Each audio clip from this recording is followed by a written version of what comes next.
ప్రజా తెలంగాణ న్యూస్ కి స్వాగతం. నేను మీ శైలశ్రీ. గజ్వేల్ నియోజకవర్గ ఇన్ఛార్జ్ వంటేరు ప్రతాప్ రెడ్డి గజ్వేల్లోని క్యాంపు కార్యాలయంలో విలేకరుల సమావేశంలో మాట్లాడుతూ కేంద్రంలోని నరేంద్ర మోడీ సర్కార్ అధికారంలోకి వచ్చి 12 సంవత్సరాలు గడుస్తున్నా భారతదేశంలో ప్రధాని నరేంద్ర మోడీ మార్క్ డెవలప్మెంట్ ఏమిటని ప్రశ్నించారు. భారతదేశంలో జీఎస్టీ అనే పన్ను తీసుకువచ్చి దేశంలో 140 కోట్ల ప్రజల సొమ్మును జీఎస్టీ రూపంలో వసూలు చేసి జీఎస్టీ రూపంలో పేద ప్రజల నడ్డిని విరిచి జీఎస్టీ రూపంలో లక్షల కోట్ల వసూలు భారతదేశానికి ఏమూడగబెట్టాడు అని బీజేపీ నరేంద్ర మోడీ ప్రభుత్వంపై మండిపడ్డారు. దేశంలో పేదరిక నిర్మూలన చేయవలసిన నరేంద్ర మోడీ ప్రభుత్వం ఆ పేదవాడి దగ్గరనే ప్రతి 100 రూపాయలకు 28 రూపాయలు జీఎస్టీ రూపంలో వసూలు చేసి పేదవాడిని ఇంకా పేదవాడిగా చేసిందని తెలిపారు. మేక్ ఇన్ ఇండియా అంటే లీటర్ 50 రూపాయలు ఉన్న పెట్రోల్ 120 రూపాయలు చేయడమా? మేక్ ఇన్ ఇండియా అంటే లీటర్ 50 రూపాయలు ఉన్న డీజిల్ను 110 రూపాయలు చేయడమా? మేక్ ఇన్ ఇండియా అంటే తులం బంగారం సామాన్యులకు అందలేని విధంగా పేద ప్రజలు కొనలేని విధంగా 1,18,000 రూపాయలు చేయడమా? మేక్ ఇన్ ఇండియా అంటే యూరియా కోసం శత్రు దేశాలైన చైనాపై ఆధారపడటమా? మేక్ ఇన్ ఇండియా అంటే ఆయిల్ను మలేషియా నుంచి దిగుమతి చేసుకోవడమా? మేక్ ఇన్ ఇండియా అంటే రష్యా, జపాన్ లాంటి రాష్ట్రాలపై ఆధారపడటమేనా అని ప్రశ్నించారు. కులమత రాజకీయాలు చేయడం మానుకొని దేశంలో పేదరికం లేకుండా చేయాలని, దేశం అంటే మట్టి కాదు మనుషులని దేవుళ్ళు పేరు రాజకీయం కోసం వాడొద్దని, దేశాన్ని అమెరికా, చైనా, జపాన్ లాంటి దేశాలతో పోటీ పడే విధంగా కొత్త సంస్కరణలు తీసుకొచ్చి దేశం యొక్క ఆర్థిక స్థితిని పెంచాలని, దేశంలో నిరుద్యోగ సమస్య లేకుండా చేయాలని, పేదరిక నిర్మూలన చేయాలని కేంద్రంలోని నరేంద్ర మోడీ సర్కార్కు హితవు పలికారు. కులమతాల పేరుతో రాజకీయం చేయడం మానుకోవాలని బీజేపీ ప్రభుత్వాన్ని హెచ్చరించారు. ఈ కార్యక్రమంలో మున్సిపల్ చైర్మన్ తాజా మాజీ ఎస్సీ రాజమౌళి, పట్టణ అధ్యక్షుడు నవాజ్ మీరా, కౌన్సిలర్లు ఉప్పల మెట్టయ్య, బబ్బురి రజిత, గుంటూకు రాజు, అత్తిలి శ్రీనివాస్, గంగిశెట్టి రవీందర్, నాయకులు హైదర్ పటేల్, పుల్ల బీరయ్య, అహ్మద్, మహిళా ప్రెసిడెంట్ మంజులారెడ్డి, మండెరాములు తదితరులు పాల్గొన్నారు.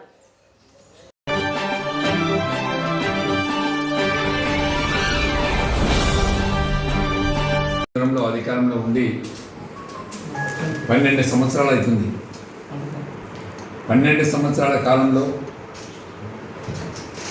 2017లో జిఎస్టీ తీసుకొచ్చి దేశ ఆర్థిక వ్యవస్థ బలోపేతం చేయడానికి, మేక్ ఇన్ ఇండియా చేయడానికి నరేంద్ర మోడీ గారు జిఎస్టీ అనే కార్యక్రమాన్ని తీసుకొచ్చారు.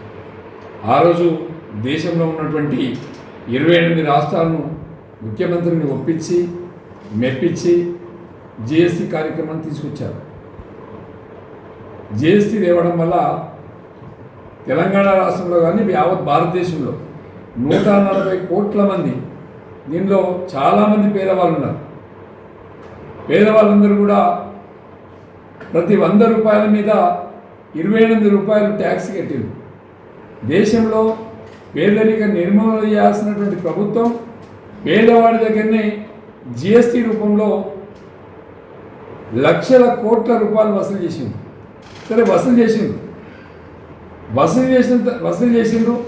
దాంతోపాటు పెట్రోల్, ఇలా 50 రూపాయలకు పెట్రోల్ దొరుకుతుంది, దాన్ని కూడా 110 రూపాయల పెట్రోలు, 100 రూపాయలు డీజిల్ చేసి సామాన్య ప్రజల నడ్డి విరిసినటువంటి ప్రభుత్వం బీజేపీ ప్రభుత్వం, నరేంద్ర మోడీ ప్రభుత్వం.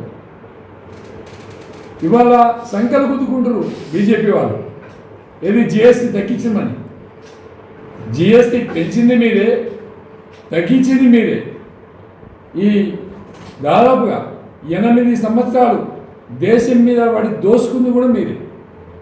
ప్రజలకు క్షమాపణ చెప్పాలి, తగ్గించమని చెప్పుకోవడం కాదు. మీకు 300 సీట్లు వచ్చినాయి 2014 ఎలక్షన్లు, 18 ఎలక్షన్లో. 2023లో 240 పడిపోయింది మీరు.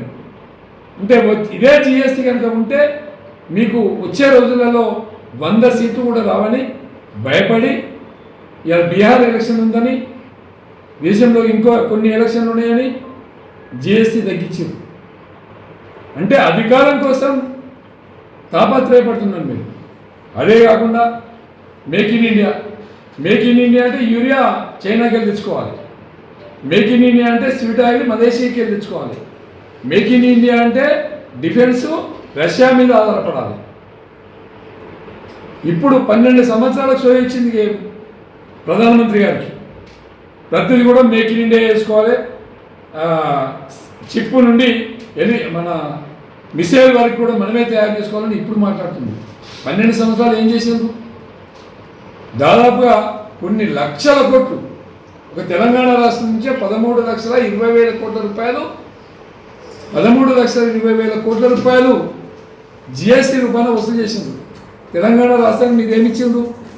మిషన్ భైరవకి డబ్బులు ఇచ్చిందా? మిషన్ కాకతీయకి డబ్బులు ఇచ్చిందా? కాళేశ్వరం ప్రాజెక్టుకు డబ్బులు ఇచ్చిందా? నేషనల్ హైవేస్కి నేషనల్ హైవే రోడ్లు చేసిందా? ఏం చేసిరు మీరు? ఈ తెలంగాణ రాష్ట్రానికి ఒరగబెట్టింది ఏంది? ఏమనంటే హిందువుల పేరు చెప్పి ఓట్లు అడుగుకుంటున్నారు, రాముడి పేరు చెప్పి ఓట్లు అడుగుతున్నారు. ప్రజలందరూ కూడా గ్రహించాలి పేదరికం అంటే ఏంది, పేదరికం నిర్మూలన ఎట్లా జరగాలి.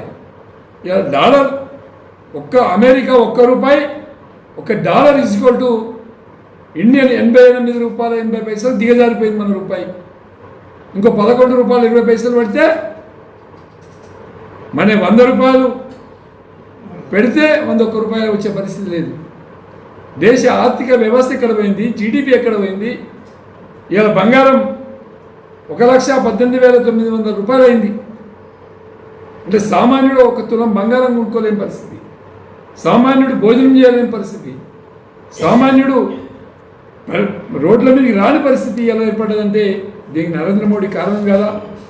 ఒకటే మందు పెట్టుకున్నారు, హిందువుల పేరు చెప్పి, రాముడి పేరు చెప్పి, హిందువులను రెచ్చగొట్టి బీజేపీకి ఓటు వేయకపోతే నువ్వు హిందువు కాదని చెప్పి హిందూ ప్రజల్ని కాదు దేశాన్ని దేశద్రోహులుగా బీజేపీ నాయకులు మిగిలిపోతుండ్రు, బీజేపీ ప్రభుత్వం మిగులుతుంది.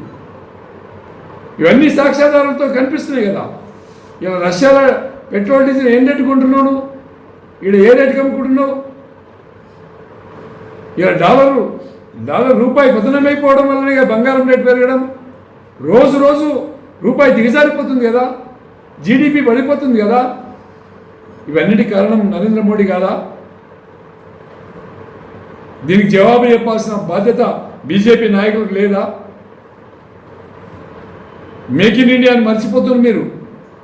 ఇలా దేశంలో 50 కోట్ల మంది యువకులు ఉన్నారు. నౌకలు లేక అమెరికా ట్రంప్ తప్ప కాలు పట్టుకోవాల్సిన పరిస్థితి వచ్చింది. ఇలా నరేంద్ర మోడీ ప్రధానమంత్రి అయినాక పక్కన నుండి పాకిస్తాన్తో పంచాయతీ, పక్కనే ఉన్న బంగ్లాదేశ్తో పంచాయతీ, పక్కనే ఉన్న శ్రీలంకతో పంచాయతీ, పక్కనే ఉన్న నేపాల్తో పంచాయతీ, ఇరుగు పొరుగు దేశాలతో రోజులు అడాయి.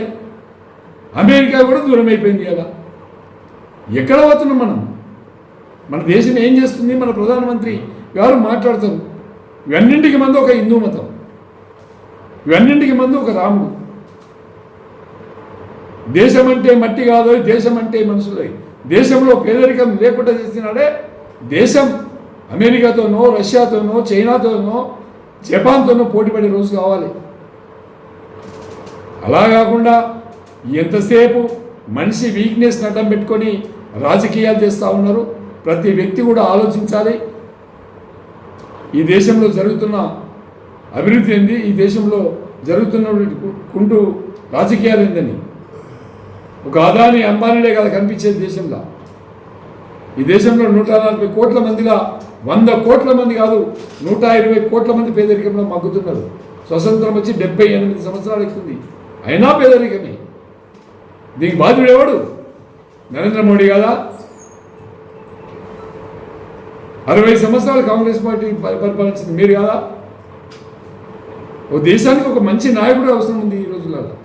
కాబట్టి ఏదేమైనప్పుడు కూడా ప్రతి వ్యక్తి చెప్పే సందర్భంగా తెలియజేస్తుంది.